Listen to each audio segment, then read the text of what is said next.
Guys, welcome into an Elite Eight edition of the Locky Top Sports reaction show. Tennessee downs Creighton tonight in the Sweet 16 to move on to face Purdue Sunday. And man, what a game. We had a lot of different runs, 18-0 run, and then we got on a bad run against Creighton there, missing Santiago Vescovi tonight. But man, a lot of other players stepped up tonight. Naveen, what are your initial thoughts? Just seeing this game play out tonight. Yeah, typical Tennessee game. We had the highs, we had the lows, everything in between. But we did the job, and that's what's important, right? Like it's a 7-point win at the end of the day. Doesn't really matter that we were up 20, then down 4. Up 4, and kind of like wiggling through that end there. But honestly, great performance by the guys. Didn't really miss Santi though. I'll be honest with you. There were some like moments I had like in the first half I missed him, but overall, yeah, it wasn't a thing that plagued us that bad tonight. Yeah, got to see some new old faces showing up for the game for the first time in a long time. But yeah, great win. You got JP Estrella, Freddie DeLeon from here in Fayetteville, North Carolina. You got who else made an appearance? Oh, Cam Carr hit a big 3 right before halftime. So yeah, man, huge win for the Vols. A lot of people got to get involved tonight, but ultimately, man, Tennessee pulled it out, and man, all the Barnes bashers have to go somewhere now. Because he is, by any argument's sake, he is the best coach in the history of Tennessee men's basketball. Yep. Yeah. I thought it was really good. When they had that run in the first half, like he called that critical timeout that got us like kind of back in the game. First half of the second half, like he really cooked up a great game plan. A lot of stifling D, a lot of good ball flow as well. I would say that the offense was like purring like an engine, and really it was great to see. I mean, obviously you can sit here and nitpick, but not really the day to do that. It's a great day for Tennessee, Elite Eight. Yeah, that's really my thoughts on the game, man. Like, we had great pressure in the first half. I really love that. I'm a defensive minded guy. Like every sport, I love defense, and I love to see what we did in the first half.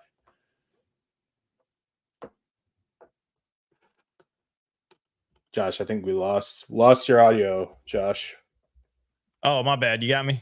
Yeah. It was insane to see the defensive clinic that Tennessee put on tonight. And we didn't turn the ball over either on our end that much. I think we had 3 turnovers overall for the entire game. If I haven't went and seen the entire box score yet, but man, you got Zakai Ziegler. He put up 18 points tonight. Dalton Connect, aka the Caucasian Cottonmouth, had 24. He was huge down the stretch. For all of the comparisons that we've made to Kobe, he's coming out there and he's just shooting, man, and just knocking down big shot after big shot. They tried to run a little box and 1 defense on him. He shot him out of that. I think they run triangle 2 defense on him too, and it just didn't phase him. Just cold blooded. He hit some big free throws down the stretch to kind of close it out, salt the game away. But man, what a day. If you think about it from start to finish, all of the storylines going into this game, the pressure of Tennessee trying to get to the Elite Eight for the first time since Bruce Pearl was here, Santi being out, and then the foul trouble that happened during the game, and then for Tennessee to be able to come out on the other side of it. Man, hats off to them. Great job by this team. One guy in particular I got to really give a huge shout out to is Triple J, Josiah Jordan James, 17 points tonight. Really stepped up. And man, if we don't have a performance like that from him tonight, we're not going to the Elite Eight. And his defense, my gosh, him and Meshack, Give them the keys to the city of Knoxville, right? They earned it tonight. In the words of Kobe Bryant, job's not done, but man, it feels good to get the monkey off of our back and get out of the Sweet 16 and get to the Elite Eight. Huge win for the Vols tonight. Yeah, I will say that I know beginning our audience like episodes, first couple reactions, like my tenet was always 3 guys with 15 points, and see how easy it is when you get 3 guys with 15 points, guys. Like, you don't know who the 3. Well, you know who one of the 3 is going to be every day. It's going to be Dalton. So who are the other 2 guys? So Ziegler, Josiah Jordan James. Like, we have a group chat with our podcast, and I was just saying, man, like Ziegler, all 5'9" of them, he gets into the paint and he's a menace, man, with that floater. I think that's probably my favorite Tennessee shot is the Ziegler floater, because I just know somehow it's going in. Like, it could be bank, it could be like, complete cash, it could be bounces off the rim. It's going in. So that was key. And he was all over the Creighton guards. I almost said BYU. That was a Freudian slip. It was like they play like BYU and they all look like BYU guys, but they're not BYU. A lot of similarity there on the skin tone there a little bit. Yeah. But a lot of white guys out there shooting 3 balls. Yep. I know this is a Tennessee show, but like, honestly, they didn't go down without a fight. So some respect to them as well.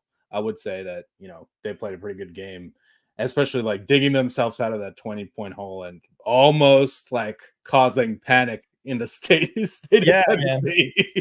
I mean, Shireman came out and he scored 25. Yeah. That Kyle Brenner, he did a number on Jonas Adu tonight, man. Jonas Adu, hey bro, need more than 4 points and 4 rebounds against Zach Edey on Sunday. Just throwing that out there.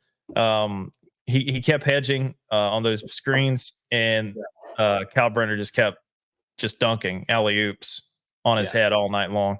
That was a little frustrating, but like, I think we just like, this was a great example of how defense can lead to offense, right? I thought that's points off turnovers were great.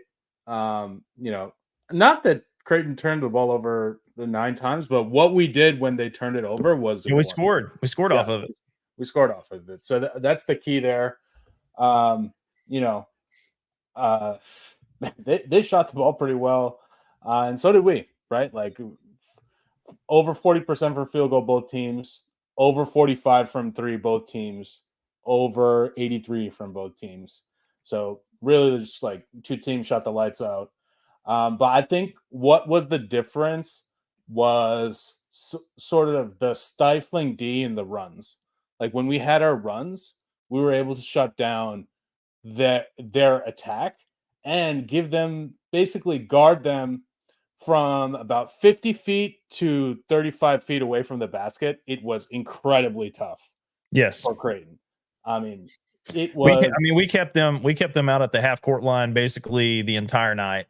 Yeah, it was beautiful to see. And I talked about a defensive clinic that Tennessee put on, but man, the way that they defended against the ball screens, going above the screen, not getting caught on bad switches unless your name's Jonas Adu. But Meshack, I can't believe the guy didn't foul out of the game. I mean, I think he fouled out like 2 or 3 times. They changed it to somebody else. But man, what a performance by him. He had some big time plays down low in the post when we had some guys that were in foul trouble as well. I mean, did you see that huge block he had on Kyle Brenner down low? He took a hard fall on the floor, and I was like, oh man, I hope he's not, really hurt. And he gets back on defense slowly. But man, I mean, just those kind of plays, gritty plays. Hell, even when Freddie DeLeon came in, he had some gritty plays on defense. And typically my better ball syndrome would kick in and say, if Freddie, JP, and Cam Carr is getting that many minutes in the first half, that's a recipe for a loss. But man, they dodged it. They they did the thing that Rick Barnes does when two of our good players got into the foul trouble with 2 fouls, set them on the bench. We survived it down 1 at half, and then just came out and exploded on that 18-point run, 18-0 run. We needed all 18 points. Like if it was a 10-point run, like we'd still be playing right now. It would be OT. So those are my thoughts, man. Like, I mean, excellent game. Excellent game. It gave us all we needed as the fans. Like, and it's not a Tennessee game if it isn't stressful. And yeah, that's the only way we know how to win. Like, we got, and that's what I was telling you guys in the group chat. And I was talking to some other folks on Twitter. Man, we knew it wasn't going to be that easy, right? We knew when we were up, I think 16, 17 points, we knew it wasn't going to be that easy. Yeah. Creighton was not going to go quietly into the dark night there in Detroit without putting up a fight. And they did. We did obviously pull it out, but man, did Duke and NC State did they move on? I think they're going to be playing. Yeah. So we kind of know that's going to be it's going to be wild. But talking about Elite Eight matchups. Yep. Rematch with Purdue. Man, let me get your thoughts. We know that Purdue shot 48 free throws the other night. Yeah, had a lot of them tonight too. Does our journey end, you think, Sunday on Easter Sunday, or are we going to have something for the Boilermakers? Okay, I'm going to put it like this. If Purdue, if we're going to win versus Purdue, basically what we have to do is make it only a Zach Edey show. Like, if anybody else shows up, it's going to be a tough night. They also have similar guards to us that can play defense. I won't say to the Ziegler level, but I saw Lance Jones, number 55 on Purdue live versus Rutgers.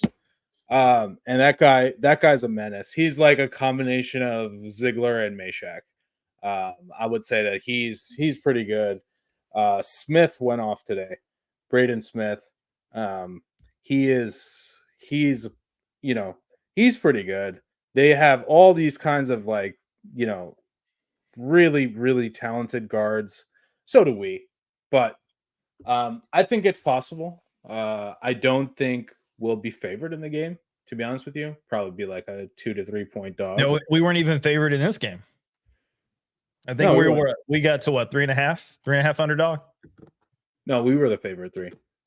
No. You sure? No, I'm 100% sure that Creighton was the favorite. I don't think so, Josh. I would bet billions of dollars. Yeah. Let me go back and look. Yeah, I think it ended at Tennessee minus 3.5. But yeah, like, I think that it's going to be tough sailing for us, but it should be a great game either way. Zach Edey obviously is going to be a big problem for Adu. We need Awaka to step up. We probably need some weird formation where it's not exactly a double team, but some sort of late double team with Meshack getting in there at eye level or something. So you saw tonight what we have to do against Edey. It didn't work out very good. Yeah. We saw Adu continuously get cooked the entire time off coming up, hedging, trying to help, doing the double, trying to get back. He was too slow. Now, Kyle Brenner is a little bit more of an athlete than Zach Edey. So that might be the only saving grace for Adu to be able to get back and help on D. He definitely moves faster. But the problem is, at any point in time, we have one big guy. We typically cannot afford to play Adu and Awaka at the same time, which other teams can. But yeah, I think, it's going to be everything we asked for. It's going to be like a dream matchup, player of the year, final showdown. Yeah. So Purdue is -3.5 favorite on Tennessee right now. Shout out to FanDuels on their spread. Cut the check. But yeah, I had to go back and look. I don't know why I was thinking Creighton. I think I heard that on the radio this morning, listening to some radio shows out of Knoxville, but I could be mistaken. But anyway, it doesn't matter. Tennessee still got the win. And moving on to Purdue. What do you think Tennessee's got to do outside of like shutting down Zach Edey? You think guard play is going to be a huge role in what we do as far as being successful? Do you think it's going to be more of a offensive slugfest, or do you think it's going to be another just defensive battle between Purdue and Tennessee, kind of like you saw in the first half with Creighton tonight?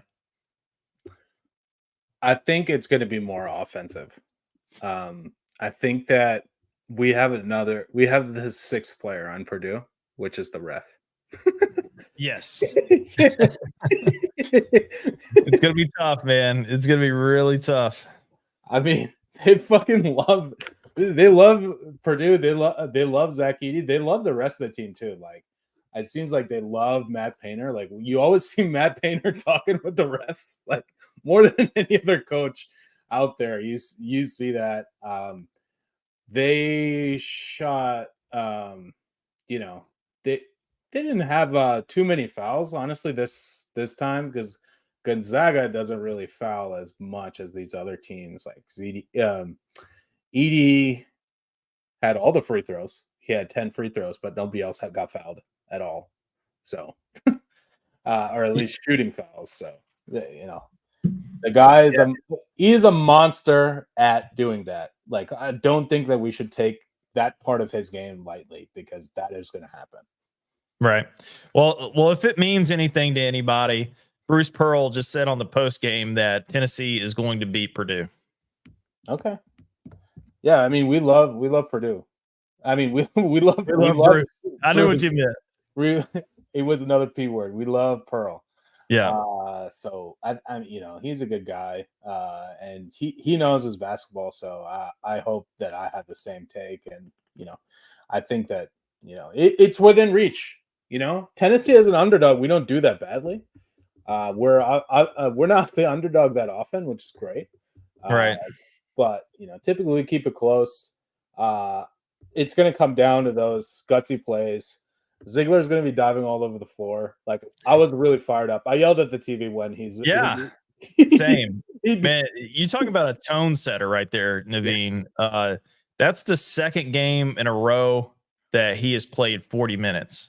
The guy didn't come off the court. You saw him there. He had the tampon shoved up his nose there in the first half. His nose got busted up. I mean, he's just the junkyard dog out there, dude. He's nasty. He's scrappy. He was dropping those teardrop shots on everybody's head tonight. I love that. Just warheads on foreheads down there in the paint. And, those beautiful high arcing shots that only a 5'9" individual shooting over someone 6'4" can produce. But man, it was a thing of beauty to see him tonight. Dude is a dog. 40 minutes back to back. Do you think we're going to need another 40 minutes out of him on Sunday? Yeah. I'm not too convinced by the backup guards. Like, I would say Gainey had one of his sneaky good games. Like, he had he had some good shots for us. Some big threes there when we needed it in that 18-0 run. He was involved in that mayhem. Yep. Like, Gainey stepped up today. I don't want to see our good friend Omarion, aka Freddie DeLeon, playing that many minutes. Hopefully we get Santi back for that. Like, that's when we need Santi, right? Like, we need Santi to be like, that assist guy to Ziegler, or really just like, another body on defense. Like, if he, even if he doesn't show up that much offensively, which has been the, trend, we need him on defense. Like, that's where he can shine. No, I totally agree. Sorry. I'm trying to make sure I got the thing muted because technical difficulties with the headphones. But yeah, man, I agree wholeheartedly. I mean, I just can't. I can't come down off this high right now, even though it's almost 1 in the morning. I just want to recap a couple things. Yeah. Me included. I do love Rick Barnes. He's been really good to me. But I've been critical of his performances in March just because I want it so bad. I want Tennessee to move on, but just to keep things in perspective, since Rick has gotten here, he's won 2 regular season championships. He's won an SEC tournament championship, 3 Sweet 16s, and now Elite 8. Yeah. Sunday, he's got an opportunity to make that Final Four, and I'm calling my shot right now, bro. Tennessee getting it done on Easter Sunday. We're going to rise with Christ. we're going to roll the stone. We're going to come out of the tomb. Not to be too sacrilegious there, but we're going to come out and we're going to get the job done. And I think we're going to move on to the Final Four. I have a lot of confidence in that. This team is playing together. They're gelling. This stretch kind of reminds me of that end of the regular season where we had to close out to win the SEC regular season championship. You got Auburn, Bama, South Carolina right there in a row. And that's what this gauntlet kind of reminds me of. This is like, this is, I watch a lot of MMA and I kind of think about it as like, that was the training camp. We're choosing the difficult sparring partners. So for now, right, we started with St. Peter's. Really should not have been there. They fucking embarrassed them. Yes, without a doubt. Then we get to pesky fucking like Texas. Crazy team Texas, right? Decent team, not having the firepower that we had. We outlasted them. Now we took the next step up. Creighton, very good team. Like elite. Like I don't like. I think not this year. They're just sweet. Not elite. I think like overall, if we play this game 100 times, they probably win 25 of them. Like they're in the ballpark with us, but not quite at our level. But now we're gonna face the next step up, which is a team that we've lost to, right? Team that's always there, the team that we have some history with. So that's the next step, and that's how you kind of go out there and grab greatness, right? If we can get this done, our confidence levels are going to be at the fucking sky, guys. Like it's going to be insane. Like that's what I really liked about the beginning part of the first half. Nobody really played timid, right? It was like set the tone, shoot the shots. If they don't go in, whatever, next play. Short memory, clear, and fucking repress everything. So I really thought that it was, that's about as good of a game that you can play. Like we can sit here and like try to find faults, but not today, man. Like man. I think really, hats off to Rick Barnes, hats off to Tennessee. They played a great game. They played a great game, very balanced game too. Like Dalton, not really as in his bag as usual, right? And he scored 24 points under his average. Bro, he was getting double and tripled all night long. Yeah, I know. I don't know. I mean, they were bringing out specific defenses and face guarding him. They weren't even they no back to the basketball and the defender. They were just face guarding him, running him off screens. Like they were doing everything that they could to keep him out of there. And not for nothing, bro. He went to the hole a lot of times tonight, and that big lanky asshat post player Calton Burner or whatever his name is. Brenner, yeah, bodied him every time. Yeah. No whistle. Like the fouling disparity, it was on full display in the first half. The refs kind of made it respectable there in the second. But man, Dalton was probably robbed out of at least another 6 to 8 points, just in the paint going to the rim. Yeah, we know that's going to be the disparity. It's going to increase next game. I'll tell you, the first matchup with Tennessee and Purdue, it was almost close to this game. You know, first half it was Tennessee had the lead 31-30, and then you know they blew it there in the second half and 36-41 with a final score of 67-71. But it took Zach Edey scoring 23 and Fletcher Lawyer scoring 27 points to do the JOB to the Vols there in Maui.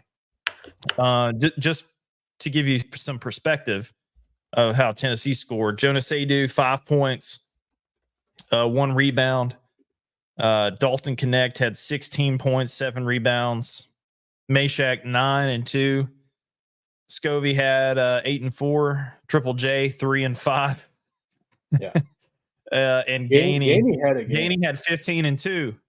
So Gainey might be the sauce, the missing ingredient. But Zakai Ziegler, you know, that was like our third game of the year there in Maui, third or fourth game of the year, and he had just came back from the ACL. Was it in full Zakai Ziegler mode? I think that might be also a huge difference maker. I think that would close the 4-point gap there between Purdue and Tennessee in that Maui game. What do you think about that? When you go back and you look at the first matchup and you see where we're at now, what are your thoughts about that? We're a more confident team. I also want to shout out Andrew Julian. Let's go. That's right, man. All brother-in-law. Let's go. You up with us. Let's go.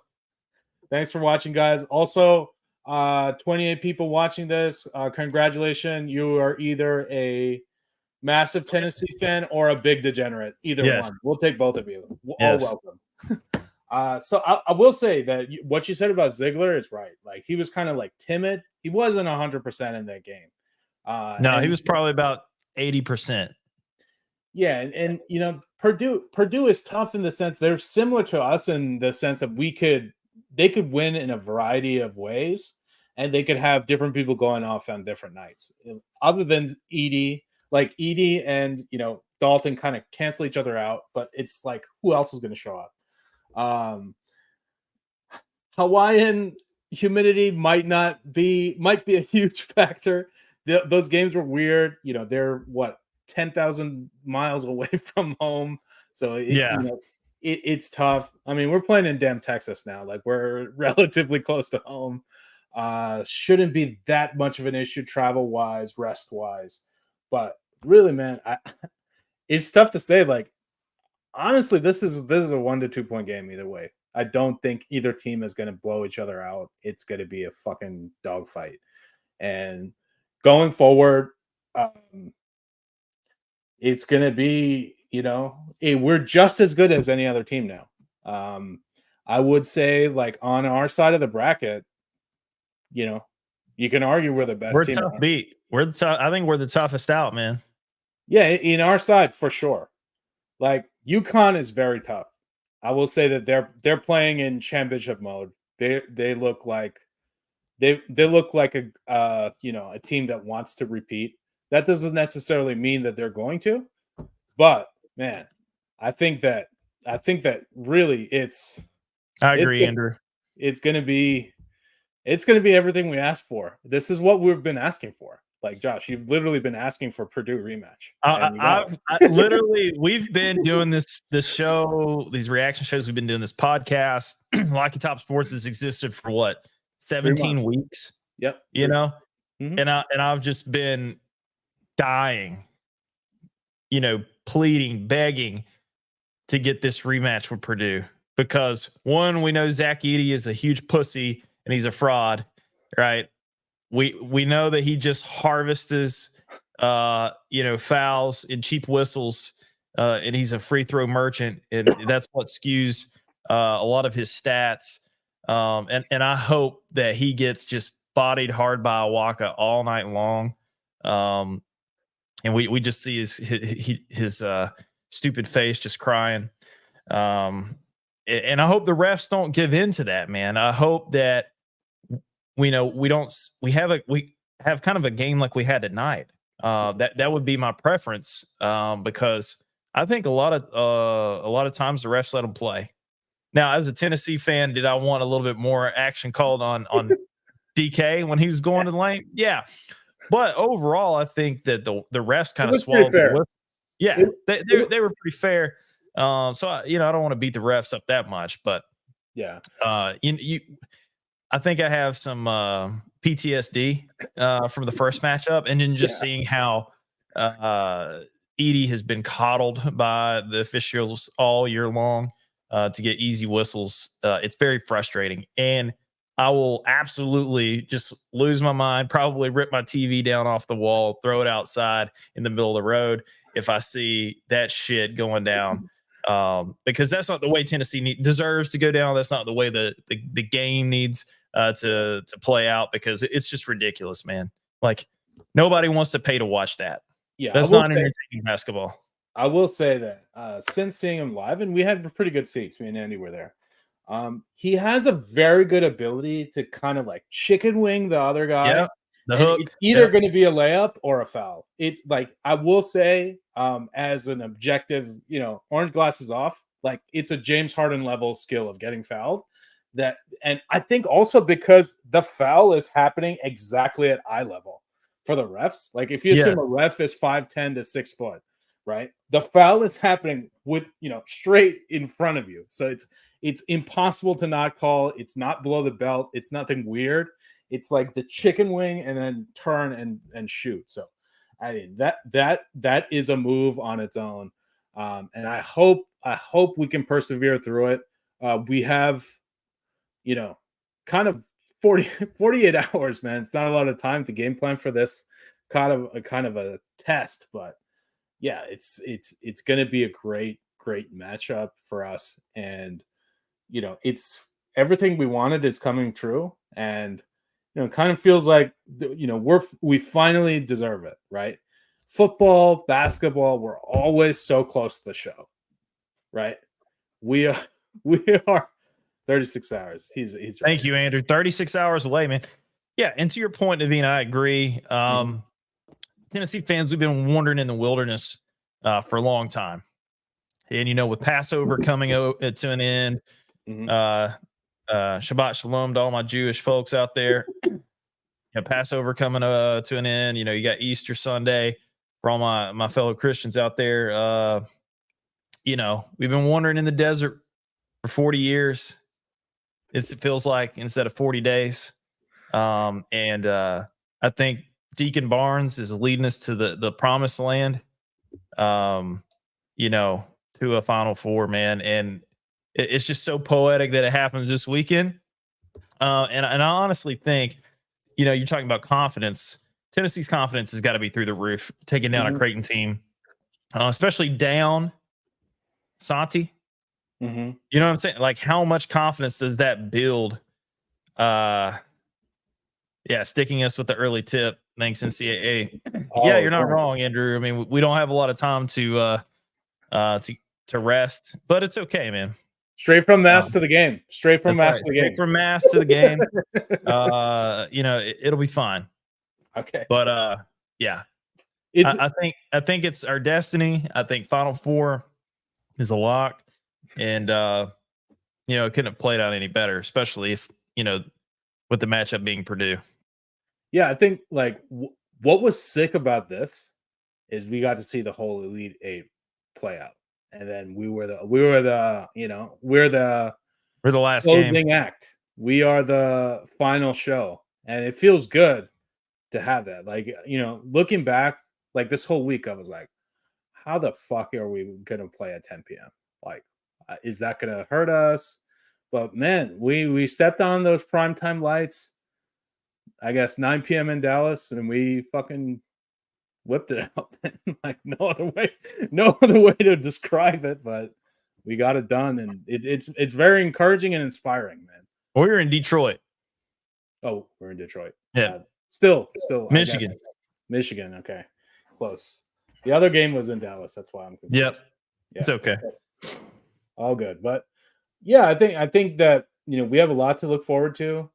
Don't want to look forward too much. Everything is in front of us right now, but it's what do you think about over under 147.5 Tennessee Purdue?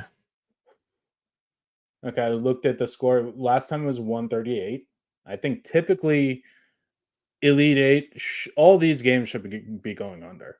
Like I don't think that we're gonna see like a Bama UNC. Pucker factor gets crazy.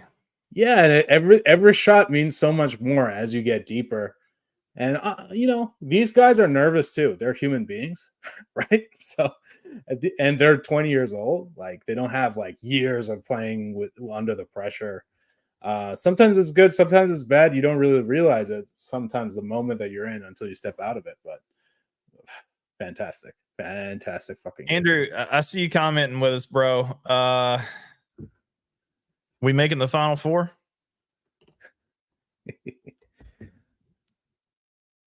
I believe so. I think we will make the Final Four, man. I think it's going to be Duke. Okay, he says it's a lock. Yeah, it's a lock, baby. Nod to Locky Top, baby. It is a lock. Yeah. What do you think about? What do you think about some of the other opponents we might face, like Duke, NC State? What do you think's happening over there in the Final Four potentially? Yeah, our side of the bracket. Yeah, I like the matchup either way. I think there's a good storyline with Tennessee Duke from the rematch of last year. We sent their ass to the house, early last year in the second round to make our Sweet 16 appearance last year. And then NC State, we've already played them this year. We handled them on a neutral site down at, I think it was somewhere in Texas. Can't remember whether it was Dallas or something like that, but it was definitely played in Texas. It was one of those Christmas games, New Year's time, right before conference play started, and took care of them. DJ Burns doesn't strike any fear in Deacon Barnes' heart, or anybody from Tennessee for that matter. So bring me the Wolfpack, bring me the Blue Devils if we get past Purdue. I think Tennessee is, I'm telling you, our test is Purdue. We get past Purdue, we get past Zach Edey and all that comes with that nonsense, cutting down nets. Okay. Kind of interesting question. This year, are we more of a basketball school than a football school? Absolutely not. Don't ask that question on this show ever again. Tennessee will always be a football school until the end of time. But I will also say, we're an everything school. Oh yeah, baseball. Baseball. And shout out to Tony V. We sacrificed another L tonight in SEC play to the Bulldogs. Sorry about that, but I know you guys will bounce back. You'll beat Georgia on Saturday night and Sunday. Sorry, Tony, in the baseballs, but we had to use that as a sacrifice to the basketball gods, and they gave us the win to get to the Elite Eight. So shout out to the baseballs. You guys will circle back and get the series win. Have no doubt. Saturday and Sunday against Georgia. We also beat the NCAA this year. Forgot about that. Yeah, and they're trying to beat us with all these crappy time slots. Talking about what Andrew was saying earlier. But yeah, man, NCAA stuck it to them. Nico's looking great. He's up to 215. Spring ball's looking fantastic. Man, what is it? Oh yeah, it's great to be a Tennessee Vol. All right. Anything else you want to leave the fans with, man?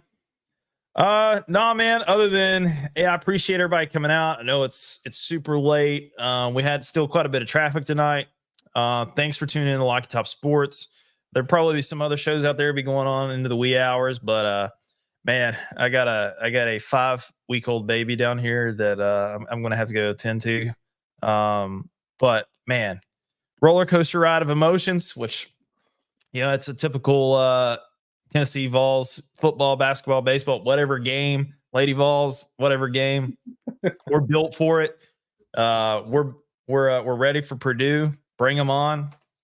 But I would say just continue to support us, like, subscribe, Tell us what we are doing good or bad, and we're going to try to make it better for each iteration of this as we move forward. But yeah, Purdue, we're coming for you Sunday, and we're going to the Final Four. Let's go. Go Big Orange.